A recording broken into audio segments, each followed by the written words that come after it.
जलती क्षमा देती है प्रेरणा रोशनी के लिए, बहती हवा देती है प्रेरणा जिंदगी के लिए, जीवन वो जो बने प्रेरणा किसी के लिए। प्रेरणा कार्यक्रम में आप सभी का हार्दिक स्वागत है।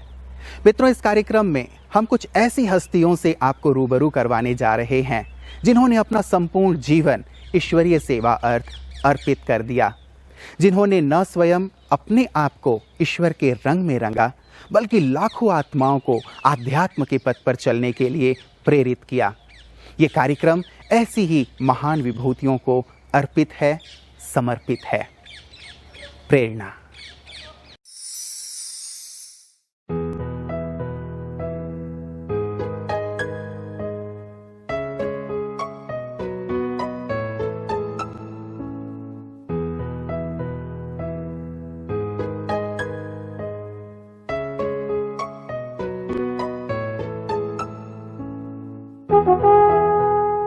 पंजाब और हरियाणा प्रदेश की राजधानी चंडीगढ़ में प्रजापिता ब्रह्मा कुमारी ईश्वरीय विश्वविद्यालय की मुख्य संचालिका के रूप में उत्तरा दीदी जी निमित्त हैं। आपका जन्म सन 1955 में जम्मू में हुआ। बाल्यकाल से ही आप आध्यात्मिकता में विशेष रुचि रखती थीं। इसके अलावा आप एक श्रेष्ठ और दिव्य जीवन की खोज में थीं, जो सांसारिक जीवन से अलग हो। इस अलौकिक जीवन की खोज में आप सन 1960 में ब्रह्मा कुमारीज के संपर्क में आईं। आपको पहली बार सन 1962 में बटाला में मातेश्वरी जगदम्बा से मिलने का सौभाग्य मिला। आपका संस्था के मुख्यालय माउंट आबू मधुबन में सन 1967 में आना हुआ। मधुबन की दिव्य अलौकिक पालना से प्रभावित होकर आपने अपना जीवन ईश्वरीय सेवा में समर्पित किया। आपने अमृतसर, बटाला में ईश्वरीय सेवाएं देते हुए सन 1974 से चंडीगढ़ में राजयोगिनी अचल दीदी जी के साथ सेवाओं का कार्यभार संभाला। समाज में आध्यात्मिकता की लहर जन जन तक फैलाते हुए आपने अचल दीदी की साथी बनकर अनेकों कार्यक्रमों का आयोजन किया। आप अभी भी बाबा की आज्ञाकारी बनकर सबको सम्मान देते हुए सच्चाई की उदाहरण मूर्त बनकर अपनी सेवाएं दे रही हैं। मां समान पालना देते हुए आपने अनेक बहनों को शिव शक्ति स्वरूप बनाया। इन्हीं राजयोगिनी शिव शक्तियों को साथ लेकर आप चंडीगढ़ की विशाल सेवाओं को संभाल रही हैं। आपकी पालना में हजारों भाई बहनें इस ज्ञान का अनुसरण करते हुए अपने जीवन को श्रेष्ठ बना रहे हैं।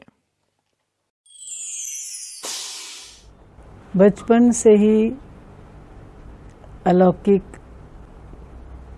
आध्यात्मिकता की बातों में रुचि थी और आध्यात्मिक परिवार में ही जन्म हुआ और माता पिता के द्वारा भी आध्यात्मिक पालना की बात मिली।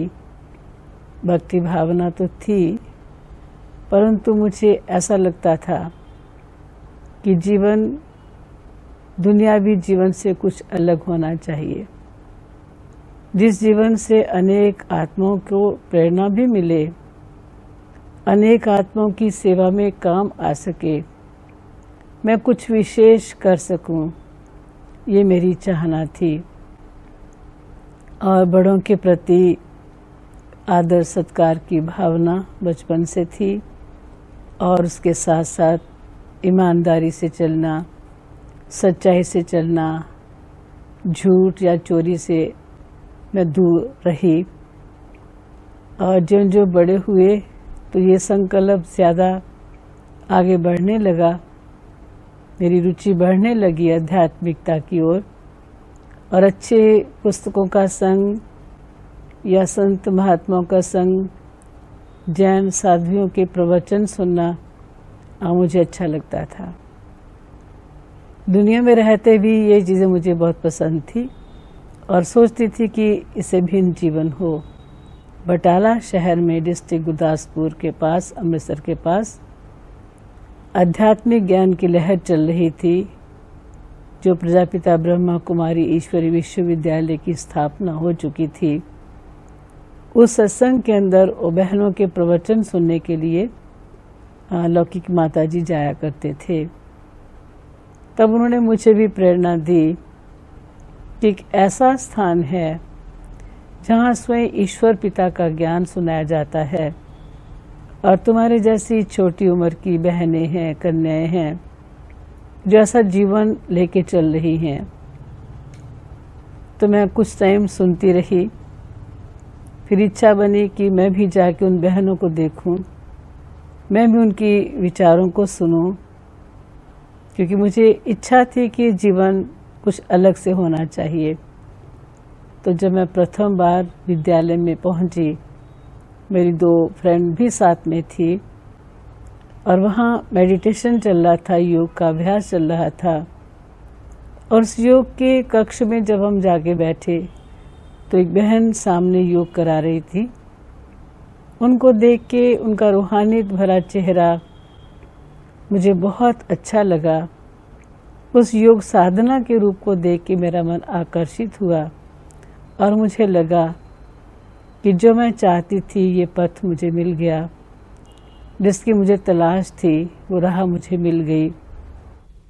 और जब मैंने प्रथम बार मातेश्वरी जी को देखा, बहुत सादा सुंदर लिबास, आकर्षण में सूरत, जिस सूरत से रूहानियत झलक रही थी।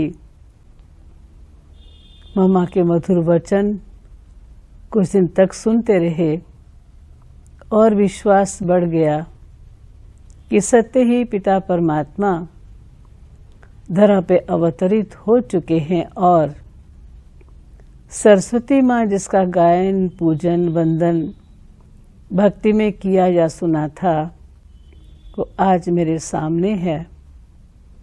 मेरे साथ एक बहन खड़ी थी। मैं सोच रही थी कि कैसे पहचान होगी कि यही मातेश्वरी जी हैं। तो बड़ी विचित्र सी बात लगी। एक बहन जो मेरे साथ खड़ी थी बिल्कुल अंधी थी आंखों से और उसके हाथ में फूलों की माला थी। तो मैंने उससे प्रश्न किया कि बहन कैसे पहचानेंगे कि बहुत सी बहनें हैं और सरस्वती कौन हो सकती है, कैसे मालूम चलेगा? तो उसके दृढ़ वचन विश्वास सहित सुने, अभी देखना आप हम उसे पहचान लेंगे। तो मेरी नज़रें इसी तलाश में थी। मातेश्वरी जी तीसरे नंबर पे थे, उसके पहले 2 बहनें गुजरी। उस बहन के फूल वाले हाथ माला वाले उठे और नीचे हो गए। तीसरे नंबर पे जब मातेश्वरी जी आए तो उस बहन के हाथ उठे, फूल माला माँ के गले में अर्पण की। मामा ने हाथ मिलाया, मधुर वचन कहे, बच्चे कैसे हो? उसके पश्चात मामा की ज्ञानवाणी सुनने, वो वीणा की मधुर झनकार सुनने के लिए हम रोजाना जाते रहे। और बहुत अच्छा पल लगता था जब मामा सामने बैठ के मधुर वीणा की झनकार अपने मुख वचनों से सुनाते थे।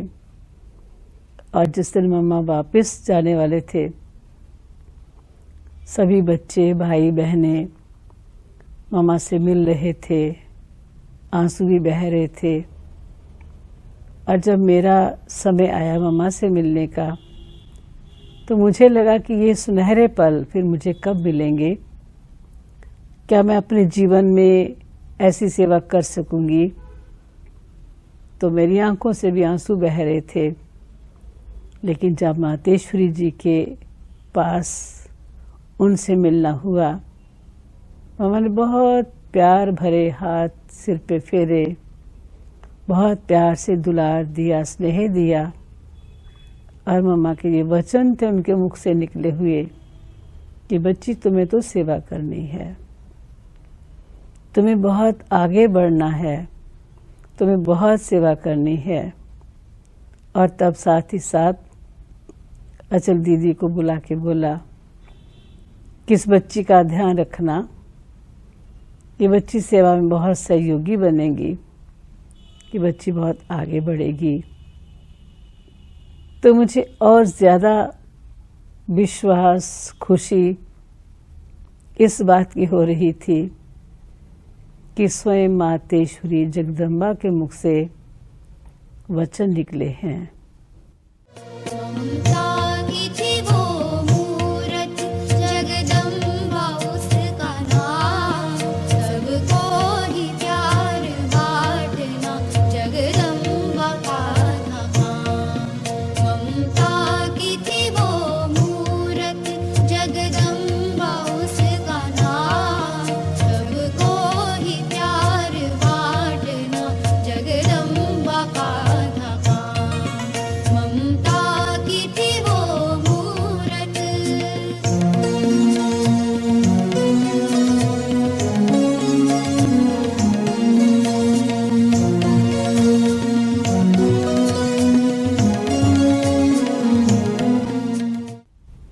अब नजरों को तलाश थी कि बाबा कैसा होगा, और साथ में संकल्प चल रहा था कि परम पिता परमात्मा तो बहुत ऊंची हस्ती हैं और साधारण ब्रह्मा बाबा के तन में आए हुए वो भी महान हस्ती हैं,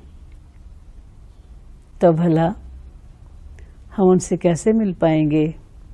क्या हम ऐसे बात करेंगे? ये संकल्प मन में था।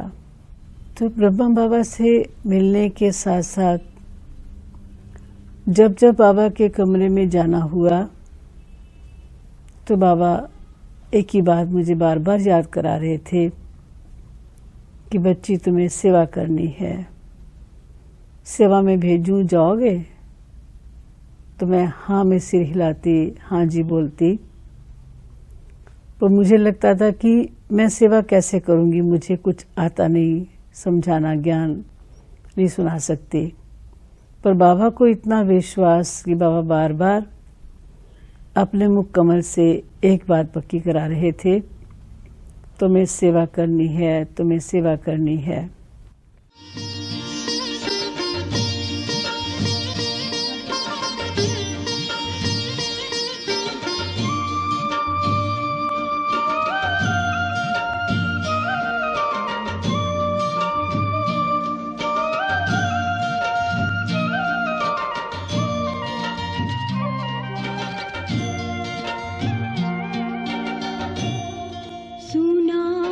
सकते हैं ज्ञान भी, बता सकते हैं बातें भी, सुना सकते हैं ज्ञान भी, बता सकते हैं बातें भी। मिला पिलाया वो नहीं जाता, तेरा वो प्यार है बाबा जो समझाया नहीं जाता। तो सेवा की शुरुआत भी यूं हुई कि उन दिनों में मुंबई में सेवा के लिए प्रदर्शनी का कार्यक्रम रखा गया था। दादी प्रकाश मणि जी तब वहाँ पे थे, तो बाबा ने अचल दीदी को वहाँ भेजने के लिए बोला, जाने के लिए बोला कि बच्चे तुम्हें सेवा के सहयोग के लिए वहाँ जाना है। तब मुझे भी उनके साथ जाने का हुआ। तभी बाबा ने ये कहा, बच्चे मुंबई तो माया नगरी है, आप जा रहे हो, घूमना फिरना भी, लेकिन सेवा भी करनी है। तब मैंने अचल दीदी से कहा कि आज मुझे भी साड़ी पहन के जाना है और वहाँ सेवा करनी है। ऐसा ही हुआ और मैंने जाके जो ग्रुप दे रहे थे सेवा के लिए, उनसे यही कहा कि मुझे भी आज ग्रुप दें ताकि मैं भी सेवा कर सकूं। कि बाबा की आवाज़ मेरे कानों में बार बार गूंजती है, बच्चे तुम्हें सेवा करनी है, तुम्हें सेवा करनी है। वो मेरी शुरुआत थी सेवा की। अमृतसर में बहुत बड़ा एक्टिबिशन था, बहुत से भाई बहने, बड़े बड़े वरिष्ठ भाई बहने वहाँ आए हुए थे। क्लास चल रहा था, सबका परिचय हो रहा था। दादी चंद्रमणि जी ने पिताजी से पूछा, आपके परिवार में कौन चलता है ज्ञान में? तो पिताजी ने बताया। तब दादी जी ने पूछा कि क्या आप बच्ची को सेवा के लिए कब छुट्टी देंगे? तो पिताजी ने बोला, आप ही की बच्ची है, शिव बाबा की बच्ची है, आप ले लीजिए। तब मुझे पीछे से आगे बुलाया गया और पिताजी ने मेरा हाथ पकड़ के दादी चंद्रमणि जी के हाथ में दे दिया कि आपकी है, आप संभालें सेवा के लिए। तो वो दिन था कि जिसका मुझे इंतज़ार था, इस रीति से समर्पण हो गया। समर्पण के पश्चात कुछ समय बटाला सेवा केंद्र पर रहना हुआ। वहाँ पे अचल दीदी के साथ रह के सेवा करने का ढंग सीखा और भाषण करना सिखाया, कोर्स करने की बात सिखाई और बाबा के महावाक्यों के प्रति हमारी धारणा कैसी हो, महावाक्यों के प्रति कितना सत्कार भाव हो, ये सब सीखा। मन वचन कर्म की सेवा हमें किस तरह से करनी है, रुचि से करनी है, ये सब सीखने को मिला। और ऐसा ही लगता था कि भगवान के घर की सेवा कर रहे हैं। भगवान ने ये सुंदर मौका दिया है, इसलिए सेवा करते बहुत खुशी होती थी। हर कर्म करना सिखाया, ना केवल कह के, लेकिन अपने कर्म से हमें कर्म करना सिखाया।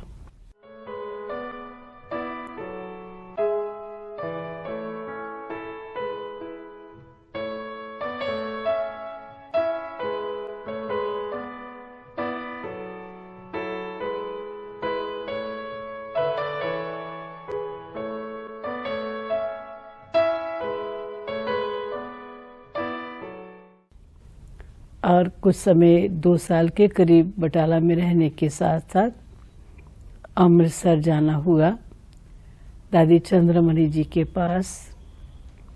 दादी चंद्रमणि जी जिस तरह से स्वयं में धारणा मूर्त थी, बाबा के प्रति अटूट प्यार, तपस्या अखंड उनकी चलती थी।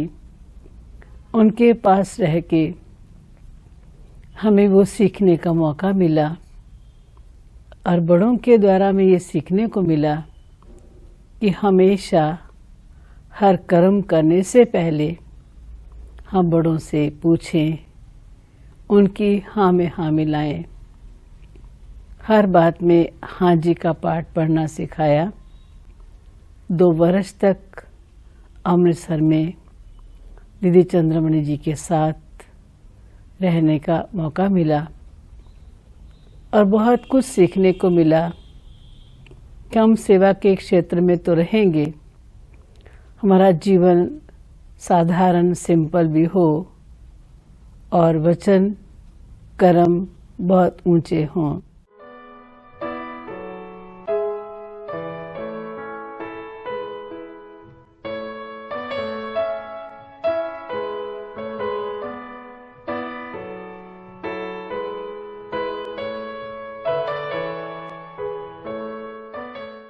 '68 में अचल दीदी चंडीगढ़ आए।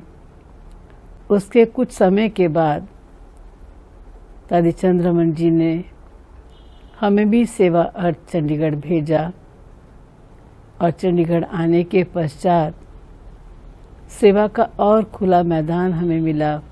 हमने देखा कि किस तरह से वो इकोनॉमी से यज्ञ के प्रति उनका कितना प्यार, कितना अटूट स्नेह था, जो आज भी हमें उनके मार्गदर्शन, उनके बताए हुए नियम हमारे सामने हैं।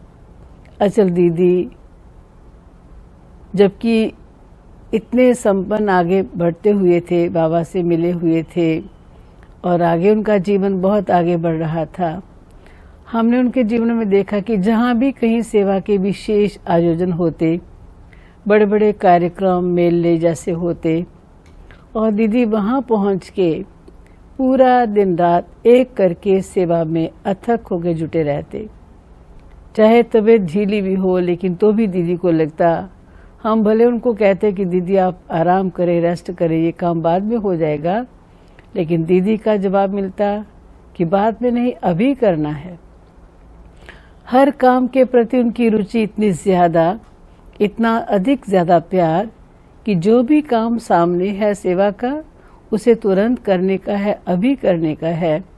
तो तन से, मन से, समय से, संकल्प से दीदी उस सेवाओं में तत्पर होते। कई बार उनको देखते थे कि सर्दी की मौसम है, ठंडी है, लेकिन वो भाग रहे हैं सेवा में, और हमने रोकते तो बल्कि वो नाराज़ होते कि नहीं, मुझे सेवा से मत रोको। और वही चीज़ हमें उनसे देखने को, सीखने को मिली कि सादा लिबास हो, ऊंचाई की तरफ नज़र करें। कभी कभी अगर हम हंस के कह लेते कि फलां सेंटर पे ऐसा है, फलां जगह ऐसा है, तो दीदी बोलते ऐसी बातों में रीस नहीं करनी। अगर रीस करनी है तो बड़ों को देखो, दादियों को देखो, उनके गुणों को देखो, वो किस तरह से बाबा की सेवा में है, वो कैसे सेवाएं कर रही है, मुझे उनको देख के चलना है और आपको भी वो देखना है। तो ऐसा दीदी हमें सिखाते। और क्लास के प्रति उनकी इतनी अधिक ज़्यादा रुचि होती कि समय से पहले क्लास में पहुंचा जाए और अपनी योग की स्थिति इस तरह की हो कि वहां बैठ के आत्माओं को हम शक्ति दे सकें।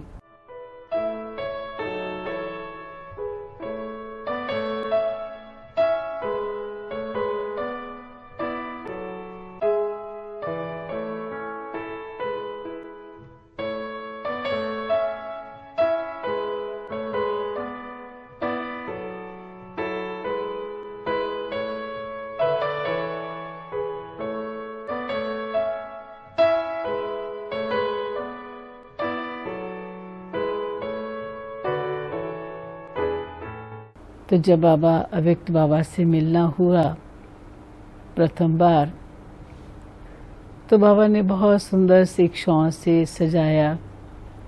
बाबा ने कहा, बच्चे आबू तीर्थ है, आपको आना होगा, आते रहेंगे, यूं ही मिलन का मेला चलता रहेगा।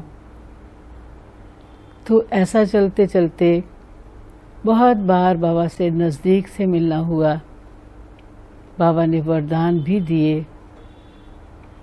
पंजाब में कुछ माहौल इस तरह का था, बाबा से मिल रहे थे, बाबा टोली दे रहे थे, और बाबा ने पूछा कि बच्चे डर तो नहीं लगता? तो हमने कहा बाबा आप साथ हैं तो डर कैसा? तो बाबा का आगे महावाक्य था कि आपकी ज्ञान तलवार उनकी दूसरी तलवार होगी, लेकिन आपकी ज्ञान तलवार उनकी तलवार के वार को काटेगी, वो रोक नहीं कर नहीं सकेंगे। इस तरह से बाबा को एक बार मैंने ग्रीटिंग भेजा, और बहन ने जब ग्रीटिंग कार्ड बाबा को दिया तो बाबा ने बोला पढ़ के सुनाओ। मैंने कुछ पंक्तियां लिखी थी उस गीत की, बाबा ने वो सुनी। तो बाबा ने कहा बच्ची को कहना जैसे वो मुझे याद करती है, मैं भी उसको याद करता हूँ। बहुत स्नेह से बाबा ने रिस्पांस दिया, और मुझे यूँ लगा कि बाबा मेरे सामने हों, मुझे सामने से कह रहे हों। और अब भी ऐसा ही लगता है कि बाबा सदा साथ है, और उनका आदेश निर्देश हमारे साथ है, और उसी के आधार पे हम आगे चलते जा रहे हैं। और बाबा यूं ही साथ देते हुए, साथ निभाते हुए हमें आगे बढ़ा रहे हैं। बहुत करके उनको कर्म करते हुए भी बाबा की यादों में मस्त देखा जा सकता है। और इतने सीनियर होते हुए, पूरे चंडीगढ़ सर्कल के इंचार्ज होते हुए भी हमने देखा उत्तरा दीदी बहुत निरहंकारी है। आज भी उनको इस आयु में भी किचन में जाकर के छोटे छोटे काम करते देखा जा सकता है। अगर उनको कोई उनका बड़प्पन याद दिलाता है तो उन्हें अच्छा नहीं लगता। वो हमेशा कहते मिलते हैं, बहनों मैं तो तुम्हारी सखी हूँ। बहनों के साथ वो सखी हैं, और स्टूडेंट्स के आगे टीचर भी हैं तो उनके हम शरीक भी हैं। तो इसलिए उत्तरा दीदी को जो शिव बाबा ने नाम दिया था योगिनी, वो उनका नाम सार्थक होता है।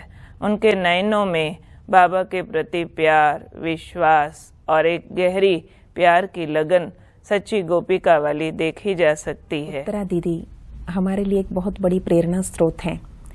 बाबा का एग्जाम्पल बनकर दिखाया उन्होंने। कम बोलो, धीरे बोलो, मीठा बोलो, उन्होंने अपनी लाइफ में इसे समाया हुआ है। उन्हें जब भी हम देखते हैं तो हमेशा उनका ये मीठा विनम्रता का व्यवहार हमें हमेशा प्रेरणा देता रहता है। उत्तरा दीदी जी का नाम योगिनी दीदी भी है। तो जैसा इनका नाम है वैसी योग्यताएं या योगी जीवन इनका विशेष अभी तक हम देख रहे हैं।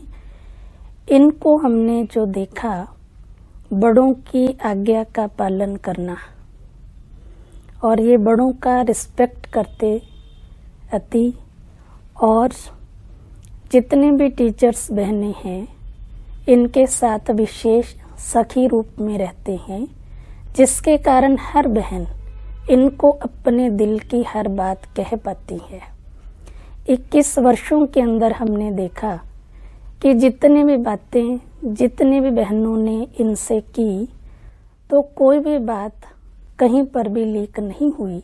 तो ये इनका बहुत बड़ा गुण है और इसी गुण के आधार पर हम सब इनके नज़दीक आते हैं। बहन जी से हमें एक एक बात निमित्त बनकर कैसे रहना है, बड़ों के आगे निर्माण बनकर चलना, उनमें पालना देने का सहज संस्कार है। और इसी तरह से अपनी बात, किसी को भी कोई बात समझाने से पहले वो 2 बार ज़रूर सोचते हैं कि ये बात कहीं उसको बुरी ना लगे या कोई और तरीके से भी कहा जाए जो शिक्षा भी दी जाए और उसके दिल को अच्छी भी लगे। इस तरह से सोचकर बहुत सॉफ्टली, बहुत निर्माणता से बात कहनी, ये हमारे उत्तरा बहन जी की विशेषता है।